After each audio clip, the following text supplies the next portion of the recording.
How are you, Kris? Oh, all right. I'm fine. Just waking up, getting ready for work. Um, it's a nice sunny day here. Very nice. Hmm. So, yeah. Well, first of all, I wanted to just sort of welcome you. This is the first Everyone Has a Story interview we've done for this year, so we're glad to get back on track and bringing these out. The idea behind it was a bit of a project we wanted to do where we could connect with other people, whether it be like-minded artists or groups or causes or people looking towards directing positive change for the planet in whatever way they see they can. And when we wanted to Sure. share that with our audiences and anybody who wanted to listen in. So yeah, Well, basically, I'm right here with you. yeah. Good to hear. Um, so yeah, tell us, you're in Kenya at the moment. That's right. Been here the last 18 months, working with Kenya Red Cross on issues of food security and water and sanitation, HIV/AIDS, road safety, first aid, you name it. I'm sort of got my fingers in many, many pies here, as does the Kenya Red Cross. So what's involved in the work you're doing there?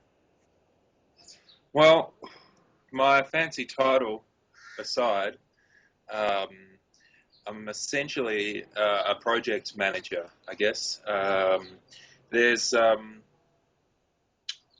until about 10 years ago, the education system here wasn't great. That's changed a lot with a different sort of regime in place for the past decade. So, people are increasing rapidly in their, in their qualifications and in their skills and experience, but that's all sort of belonging still to a younger generation. So, in the current climate, there's still a lack of relevant um, skills and experience um, in a lot of areas. So people like myself are here helping fill a void until such time that those people, those younger people, are old enough to sort of take over, and yeah. So it's looking towards sustainable development. That's amazing work. And Kenya, out of all places, what led you there? Well, the job, I suppose. At the time, I had a choice of either going to Kenya or Mongolia, and I thought, well, I can either be really hot or really cold, um, and I chose really hot. But as it turns out, it's pretty temperate anyway, so I think I made the right choice. It's pretty chilled out here. The issues and the problems are very obvious, and also the effects of what you can and do are very visible. So it can be a very rewarding place to work. Yeah. Sure. Yeah, that's amazing. Something well, the both of us have always wanted to do is see other parts of the world and experience that, and well, to do the same thing while helping others is huge. Yeah. Well, I guess you kind of it's all about timing. So Mm. years ago, um, as part of the basics, I wrote, executed three separate campaigns of dealing with drug and alcohol issues in remote and regional Australia, Indigenous communities, and remote and regional high schools through a musical sort of framework. Um, and I guess that led me to passionate about Indigenous affairs and wanting to be more involved in that.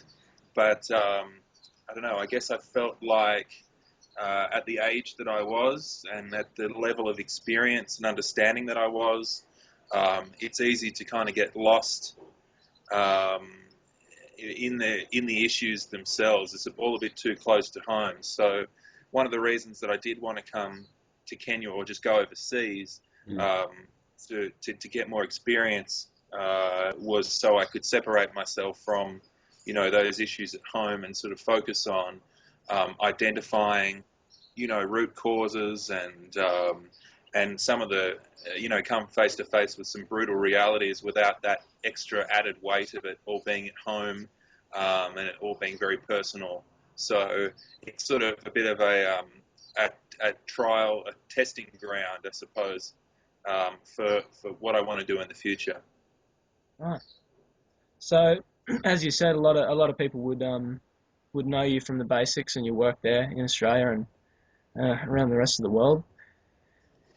With all of that, and obviously the amount of humanitarian work and well, in general, just working with disadvantaged and trying to make a difference. Has those two ever be a co-aligned thing, or have there been sort of two separate entities that one sort of facilitated another? Well, as I said, those the projects that I'm talking about arose through working with the Basics. So it was definitely um, at some point was an impetus for getting involved in more humanitarian activities, um, and doing that through the band. I guess particularly when you're talking about dealing with young people, um, music is definitely something that can open them up, and make them feel less guarded about their insecurities and their issues. So, from that perspective, I was able to learn a lot about how to, talk to uh, younger groups of people from vulnerable backgrounds without appearing sort of heavy-handed or, holier than thou. Mm, So, yeah, it's definitely been a boon in that respect. most definitely. I mean, from our perspective, that form of work and doing that, we travelled to Sydney back in 2009, 2010, following up a documentary that we seen called Oasis, and that was about the youth homelessness issues that were, well, happening here in Australia.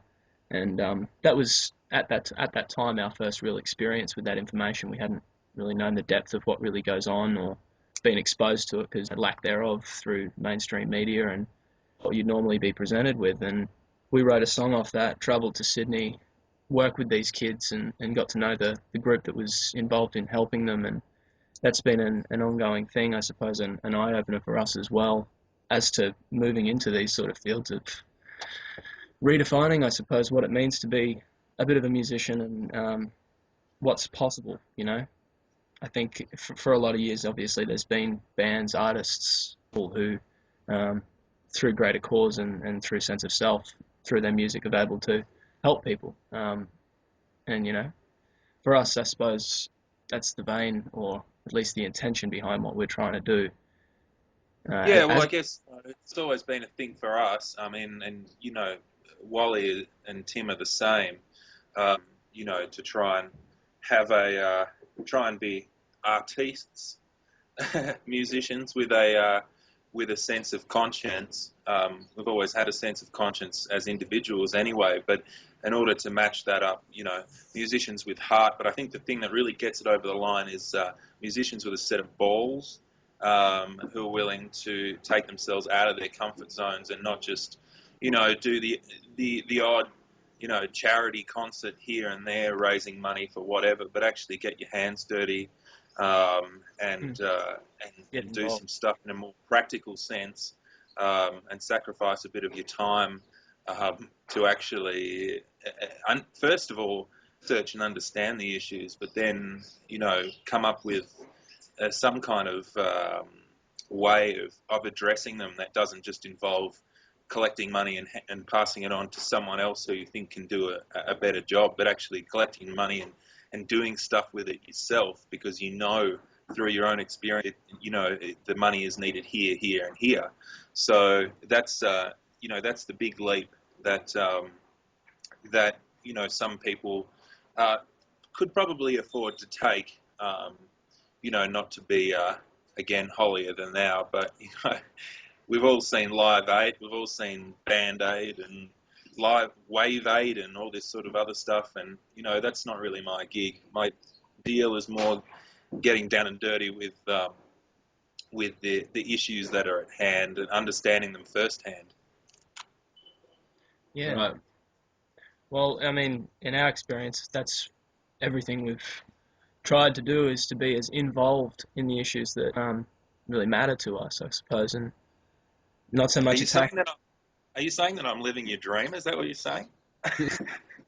To some extent, you're You know, man, like doing a great you're deal to totally. everything we've been talking about, and Mm, it's you're a framed picture of what's possible, really. mm. And hell, we've actually been talking about going west and you know working with the indigenous cultures there ourselves, and it's of pure convenience. Obviously, you've been in great experience of all of that yourself.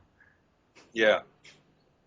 I mean, it's something we really would like to do as a band in Australia here. I feel there's a culture gap there that's not being assessed, and especially out Oh west. no way! There's a huge. I mean, it's a completely different universe out there. Everything, like you're saying, what the media tells us and what we learn about Indigenous culture and or just other cultures in general is so far removed from what the actual experience is. Like you can't even begin to describe it to the uninitiated. Um, back in the day when we were doing those things and would do interviews and so on and so forth. And I don't know, it was actually quite difficult to convey what the issues were.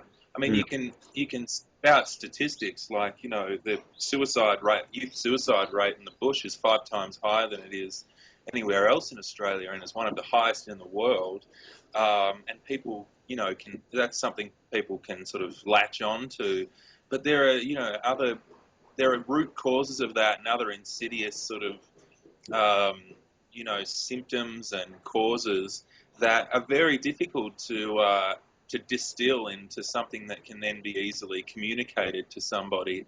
So, as I say, the only way is to get out there and do it yourself. Once you understand, once your eyes are open, then it's difficult to turn away. Yeah, that's it. I suppose that's, I guess, the ethos behind us at the moment is the whole just wake up. There's a lot to see and there's a lot that's being ignored. And, you know, if the band Mm. can do anything to raise awareness to bring potential help towards those issues, then we're doing what we're aiming to do. Yeah, well, I mean, but don't underestimate your audience as well. I mean, as much I know you just sort of said ignore there, and you weren't really putting a lot of thought behind it. It's not so much that people are ignoring it; they just don't have. There's not enough room in people's Western lives to kind of comprehend all of these things. And there's some pretty deep-seated issues, and they can be quite disturbing. Mm. And so you have to be tactful about how you approach not only the people that you're trying to help, but the people that are able to help on the other end Mm. need just as much kind of TLC Mm. as the former. Yeah, no, I definitely hear you there. And I agree with you. It's really not such a case of ignorance as much as it is understanding and awareness of the issues themselves. Like I said before, it was a lot of the things that we're acting on now we would never have done in the past because we hadn't ever known. So Mm. it's always a matter of just being aware of what's going on and yeah, making the time where possible to actually help others as well.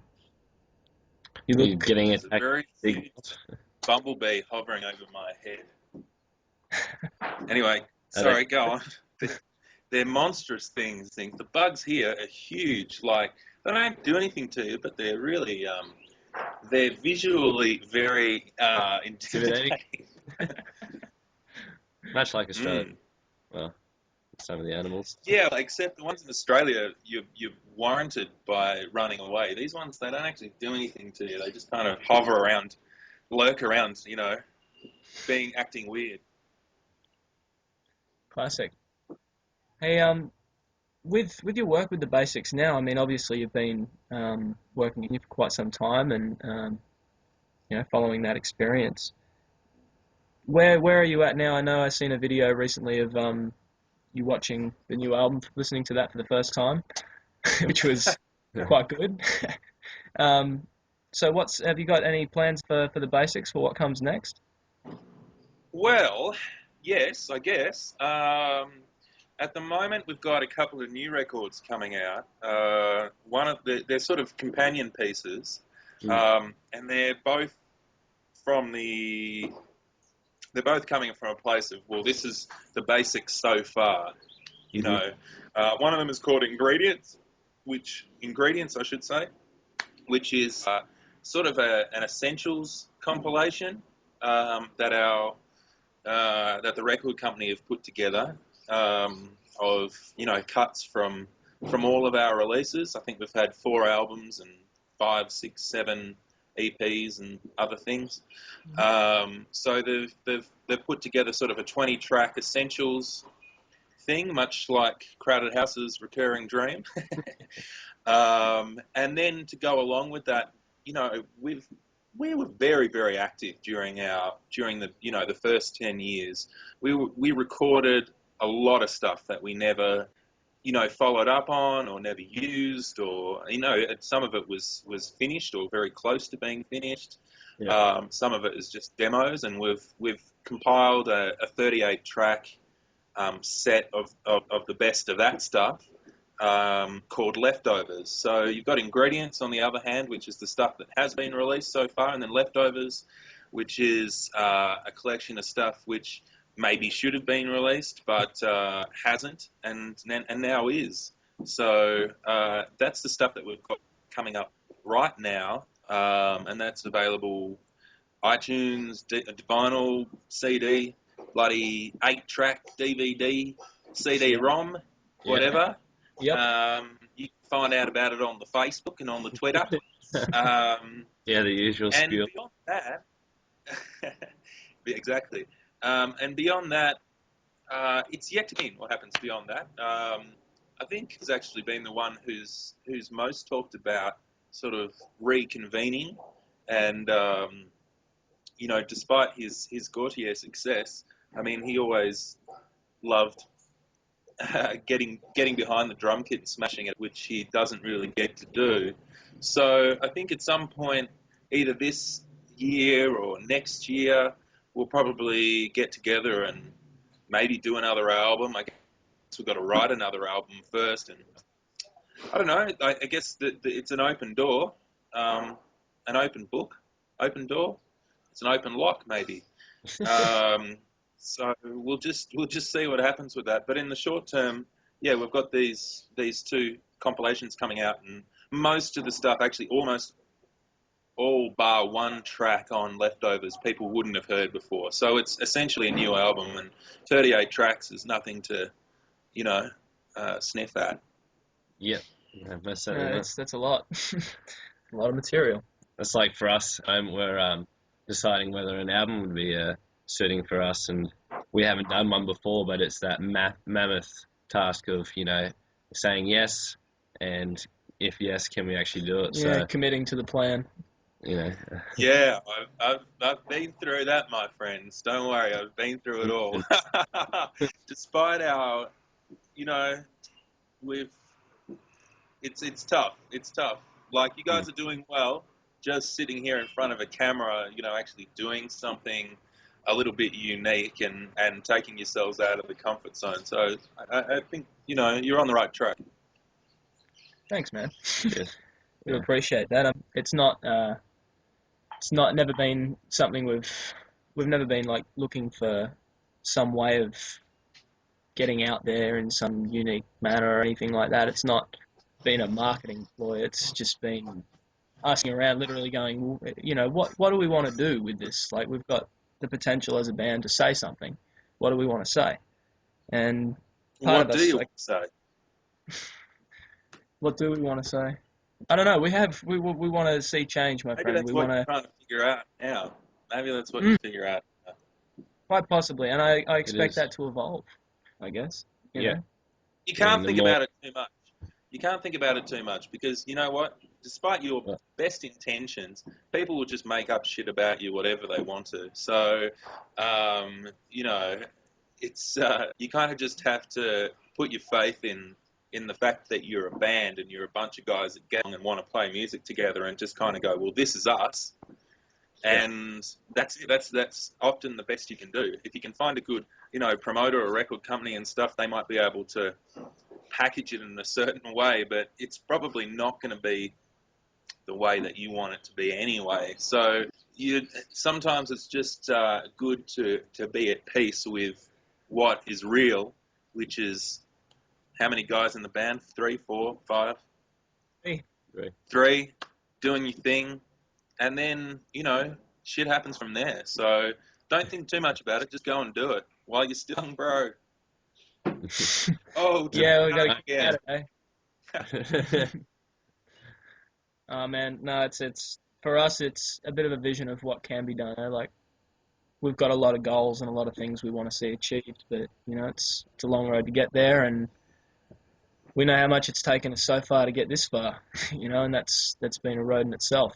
But that doesn't seem to deter us. So Nah, man, we're still enjoying it. Still waking up every morning and going, what's next and what can we do with it? yeah, Well, harness that energy now, because I tell you what, any person my age will tell you that things never ever go to plan. Or as John Lennon said, life is what happens to you while you're busy making other plans. So make sure you take advantage of what you've got now, and at least don't worry too much about the vision or the goals. Just make a record, make a record. That's what you've been yeah. doing. Make a record. Yeah. We bloody love recording. It's one of the funnest processes we've been able to be a part of. So we're itching to get back in there. Actually, get some new singles out and get things started again. But going back to younger days, I suppose. Tell us about how you got started in all this. What led you to music in the first place? Well, I guess I've always been a tad bit musical. My grandmother was a piano teacher, and my mum sort of played a bit of classical guitar and stuff. None of which I was necessarily exposed to. That sort of my grandma, is dead now, but she lived a long way away. Um, but it's always sort of, I guess, just been in the DNA. And anyway, rewind back to when I was about, must have been about 8 years old. My younger brother, was about six. And my mum decided that we didn't have any music at our school or anything. It was a very just straightforward state school. Um, and there was an opportunity, there was just a local violin teacher actually, and mum decided that she wanted Nathan, my younger brother, to go and get some lessons or whatever, try and provoke something out of the young lad. And he'd come home with this funny looking thing, and I'd never really seen a musical instrument before, so I'd steal away and in the night and into the shadow and just make some sounds and pluck away, and eventually she said, oh, do you want to have lessons as well? And I'm like, yeah, sure, let's do it.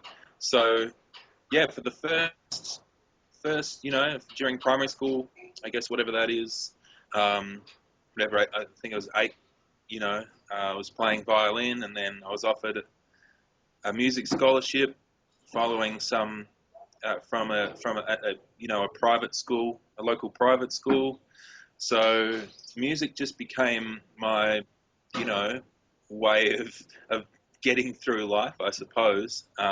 Pretty much it's been integral, despite all of the other things that have gone with me. It's definitely been a vehicle for me then to you know meet people and be in different situations, and um, I taught myself guitar and piano and stuff when I was in high school, and because I wanted to try songs and stuff, and that eventually obviously led me to meeting Wally, and we started up the band, and um, everything's just kind of just gone from there.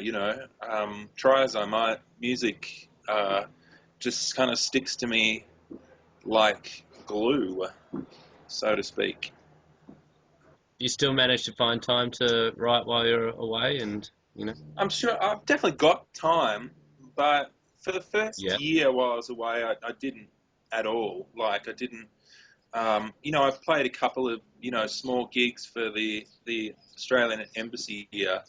Um, when I met the ambassador or the High Commissioner, turns out he was a bit of a fan. So that was a sweet irony. cool. Which then he was like, "Oh, do you think you can come along and, do this. And I'm like, well, I'm not going to say no to the Australian government, am I? So went along and did that, and that sort of kept the wheels going a little bit. But yeah, it's probably only been in the last sort of 6 months that I've sort of really felt the the ghost of songs of the future kind of hovering over me, and I've fished off a couple of tunes, nothing Yeah. groundbreaking, but you got to keep the wheels greased. So it's a process. It's a process. It's coming. It's coming. Yeah. Alright. Okay. Yeah. Cool. Has your experience in Kenya um, affected your writing or inspired your music at all? Like obviously musically, lyrically. That's a really good There'd be a lot question, of actually. different music. It's really I've never really been to sort of. I think I was hoping. I think I'm hoping that it's going to, come out more in the future. I think. I guess my songs tend to start with having something to say. And I think when you're in a place like this for as long as I am and will be and have been, um, you keep changing your mind about things. I think if you've visited here maybe for a week or two, you'd come away with, like how Missy Higgins or whatever, did her backpacking around Thailand or wherever the hell she was going before she did, Mm. that big album of hers. That's one thing Mm. to kind of get snapshots and then they turn into songs. But here, it's not a snapshot. It's like a continuous, reel of experiences, which are really hard to dissect and hard to kind of abstract into something that turn into a song. I'm not that every observation or every conclusion that I come to is challenged the next week by another experience. So it's been really hard to sort of pin down how I feel about the place, and what I actually want to say and whether I should be saying anything at all, whether I have any right to be, making a call about this place. So I Yeah. guess my sense of uh, wanting to do justice has sort of muffled any real direct translation or direct expression about how I feel about Kenya or Africa as a whole. Um, Mm. but I'm definitely hoping that musically, because it's it's pretty different. I'm hoping that musically it'll come out at some point for sure. Great. When it's ready. When it's cooked. Baked perfection. You'll have a bit of time at least, while you're over there. I've got Have time. you got any returning? So, Have you made any plans to return to Australia here? well, I was back for about a month in, when was it? October. And it was weird, man. It was weird. Like, I didn't really enjoy it, I have to say. And it's not an experience that's uh, individual to me by any means. I spoke to most of my friends that had come back, or what it had been back for a similar amount of time, and they said, yeah, it's like the first couple of months you don't really want to come out of your room. You don't really want to see anybody, um, because it's such a different universe that you kind of feel like an alien in your own backyard when you're back home. And I saw a few very close friends, but most people I didn't even tell I was back. I sort of just Hmm. wanted to. I kind of felt a bit weird and out of place, and not really sure what to make of Australia and Melbourne in general, and whether I belonged there. I don't know. There were a lot of things that went through my head at the time. So, and so it takes a bit of time to get back into that vibe, and I wasn't there for long enough to kind of get back in that vibe. But Mm. I don't know, maybe I'm not sure when I'll be back. It could be soon. It could be.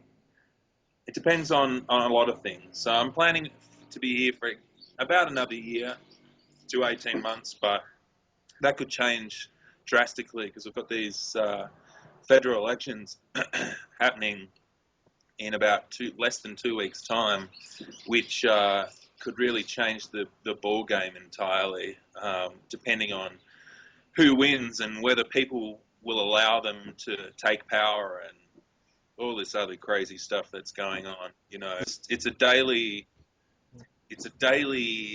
experience here.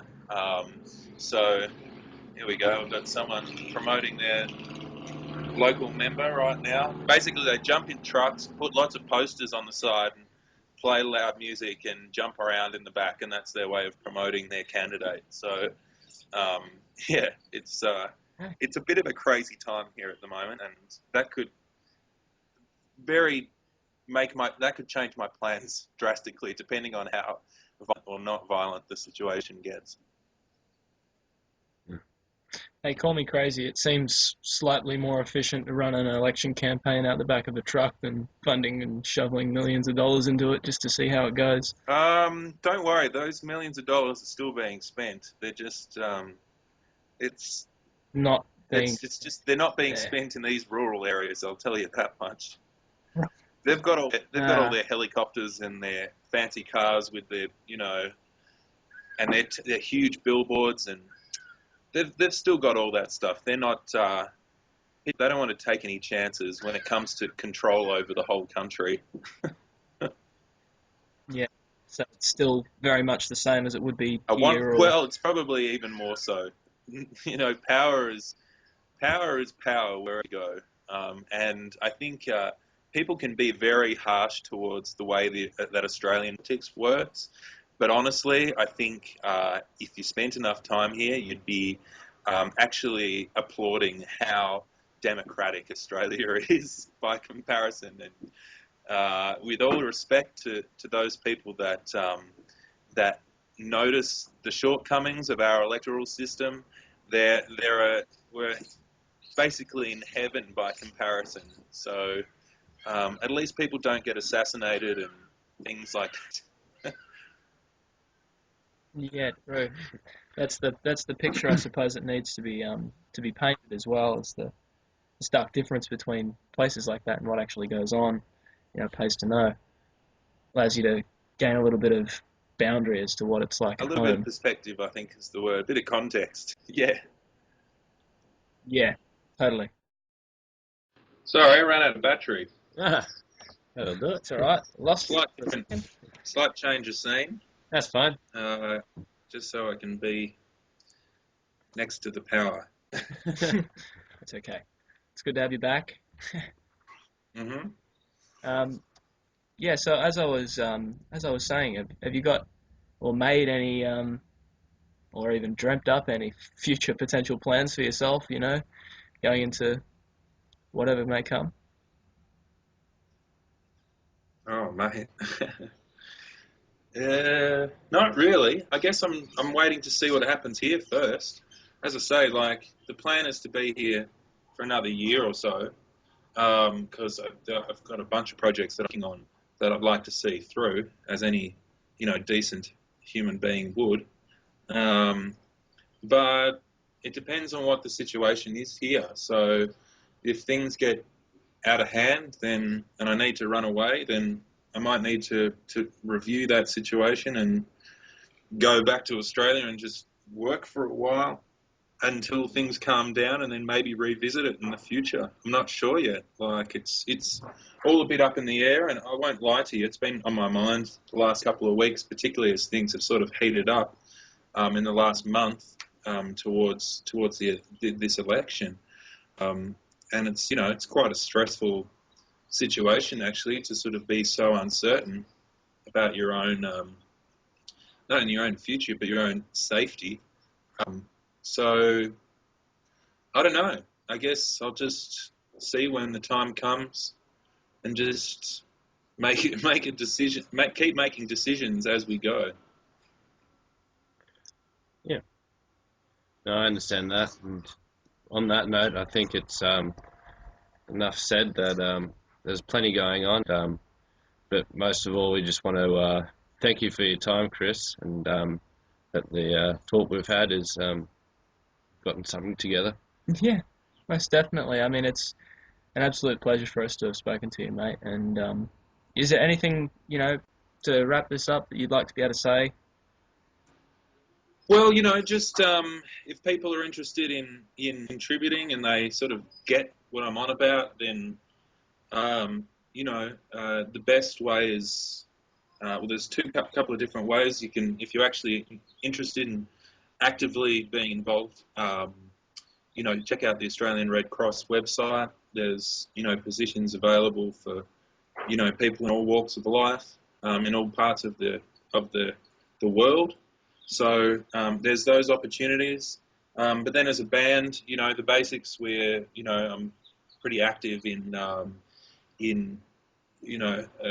allowing our members or our fans, whatever, our friends to contribute to what's going on here in this area that I work in. So if people have a heart in that respect, then go and check us out on Facebook or whatever, and stay up to date with what we're doing as a band and what I'm able to do on behalf of the band here in Kenya.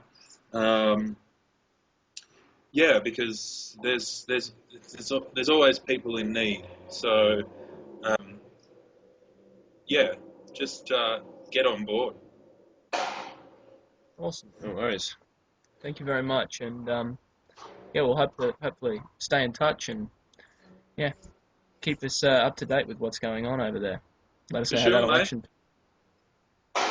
All right, guys. Well, thanks for the chat.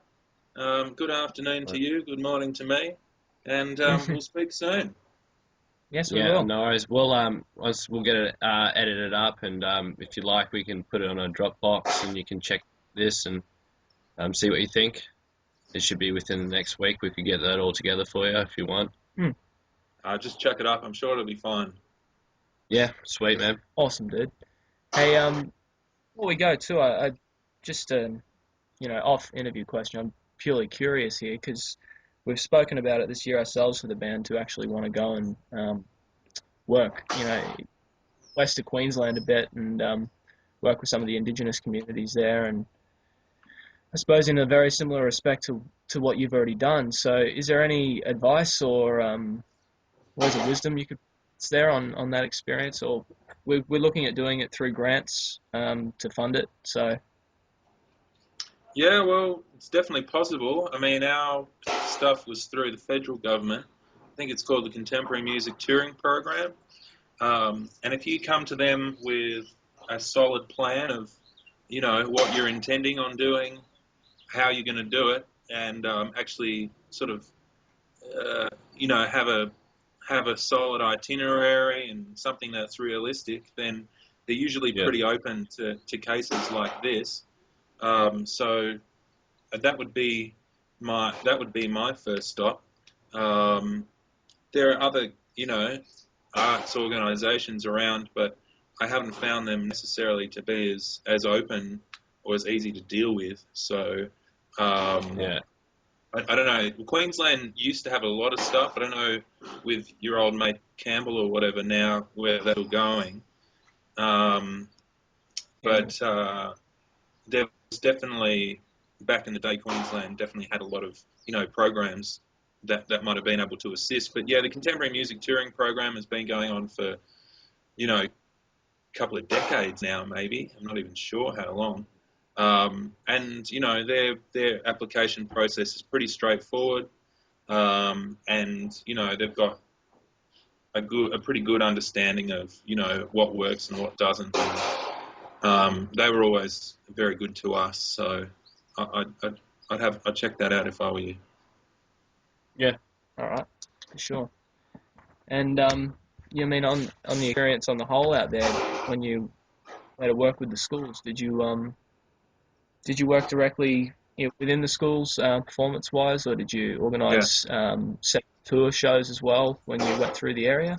Yeah. Look, we did a handful um, of commercial shows, I guess, or proper shows, but Yes, and fish sort of things. there wasn't really many places to play in certain areas. So and it wasn't really necessary, and it wasn't really our aim. So they sort of, Sure. we definitely tended to focus on sort of, you would do like a lunchtime thing at the school, and then in that afternoon we'd sort of, you know, there'd be a bunch of kids or whatever. Sometimes it's the whole school, sometimes it's, you know, one of the classes or something like that. You really have to liaise with each school, and talk to them about, you know, what your plans are and what your expectations are, and they're usually pretty open to stuff like that, being that there's not too many bands that, you know, come around to schools in the outback. So yeah. Yeah. Yeah. Yeah, that was essentially our main reason for wanting to do it, was to be able to bring some music out there and help with you know, the issues that are quite obviously being affected out there. Yeah, well, just as long as you do a bit of research on it as well. I mean, it's if you're there doing what we did, you kind of got to have a little bit of a professional sort of understanding of what the issues are, rather than just going blindly into it and hoping that people will fill in the gaps, because they won't.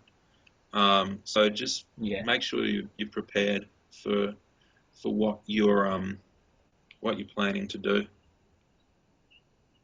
yeah, most definitely. It's definitely something we've kept doing anyway, is just staying researched, especially with issues and events and things that go down that we're behind or concerned with.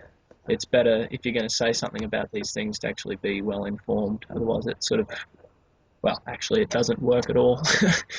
Yeah, pretty much. Hmm. Yeah, so I agree with that. But yeah, I'm really pretty optimistic for that side of things this year. I'd really like to be able to do a little bit more with touring than just, you know, going to the standard gigs and things like that. So Sure. hopefully we can pull it off. Mm. Hmm. Oh, mate, hopefully we'll stay in touch, get the interview up pretty soon and send it over for you to check out. And yeah, Cool, if you man. want a little bit of cross promotion there, we'll get the online stuff for you. Sour, sour, as we'd say. Okay. All right. Lazima No worries. ninaenda ofisi, hivyo kwaherini sasa. Which You'll was? have to put that one through Google Trend. Okay. All right, Okay. take it All easy, guys. right. You got to All run. right. No worries. Bye. Thanks, mate. Cheers, mate.